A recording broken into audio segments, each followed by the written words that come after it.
Hi, I am Devarshi Shantan, Community Medicine PG, second year. Well, morning HOD sir class జరిగింది. మంచి interesting class. Class ఏంటంటే ఇంత pollution ఉంటుంది, మనం తిన్న ఫుడ్ ఇంత టాక్సిక్గా ఉంటుంది, పెస్టిసైడ్స్ వేసి పెంచుతారు, ఆ ఫుడ్ మనం తీసుకుంటాం, పొల్యూట్ అయిపోయింది, వాటర్ పొల్యూట్ అయిపోయింది. ఇంత పొల్యూషన్ మధ్యలో లాస్ట్ 50 yearsలో మ్యాసివ్ చేంజ్ వచ్చింది మోడర్నైజేషన్, గ్లోబలైజేషన్ తర్వాత. ఇంత మ్యాసివ్ పొల్యూషన్లో మన బాడీ ఎలా కోపప్ అవుతుంది? దేవుడు ఎప్పుడో కొన్ని వేల ఏళ్ళ క్రితం ఇలా ఉండిద్ది అని హ్యూమన్ బాడీని డిజైన్ చేశాడు. కానీ ఇంత మోడర్న్ అడ్వాన్స్మెంట్ వచ్చాక కూడా ఇంత పొల్యూషన్ బాడీ ఎలా తట్టుకుంటుంది అని చిన్న బేసిక్గా కొంచెం చెప్పారు. ఒకటి skin largest organ in the body, entire surface స్కిన్తో కవర్ అయ్యింది.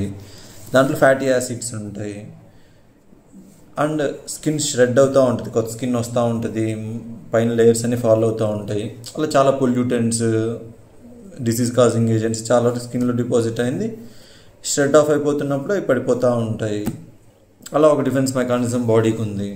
ఇంకోటి other way to microorganisms enter bodies through nose while breathing. Here nasal hair ఉంటుంది, నాజల్ మికోజా ఉంటుంది, అందులో డిపాజిట్ అయిపోతూ ఉంటుంది చాలా ఎయిర్ పొల్యూటెంట్స్. అవన్నీ మికోజాలో, నోస్లో అక్కడ డిపాజిట్ అయ్యి బాడీని ఇన్ఫెక్ట్ చేయకుండా ప్రొటెక్ట్ చేసిద్ది.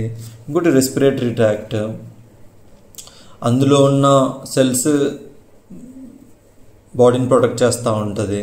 ఇంకోటి యూరిన్లో ఎస్డి కంటెంట్ ఎక్కువ ఉంటుంది, యూరియా ఉంటుంది, అది కొన్ని మైక్రో ఆర్గానిజమ్స్ చంపేసింది. నెక్స్ట్ స్టమక్లో యాసిడ్ ఉంటుంది, చాలా వరకు బ్యాసిల్ అయి అందులో చచ్చిపోతాయి. కొన్ని టీబీ అలాంటివన్నీ సర్వైవ్ అయి ఉన్నా కానీ ఇమ్యూన్ సిస్టమ్ ఉంటుంది, ఇమ్యూనిటీ, ఎన్కే సెల్స్, IgG, గేమ్డ్ ఇమ్యునోగ్లోబులిన్స్ అవి ఉంటాయి. అలా హ్యూమరల్ ఇమ్యూనిటీ, న్యాచురల్ ఇమ్యూనిటీ, బాడీకి ఉన్న ఇమ్యూనిటీ పవర్.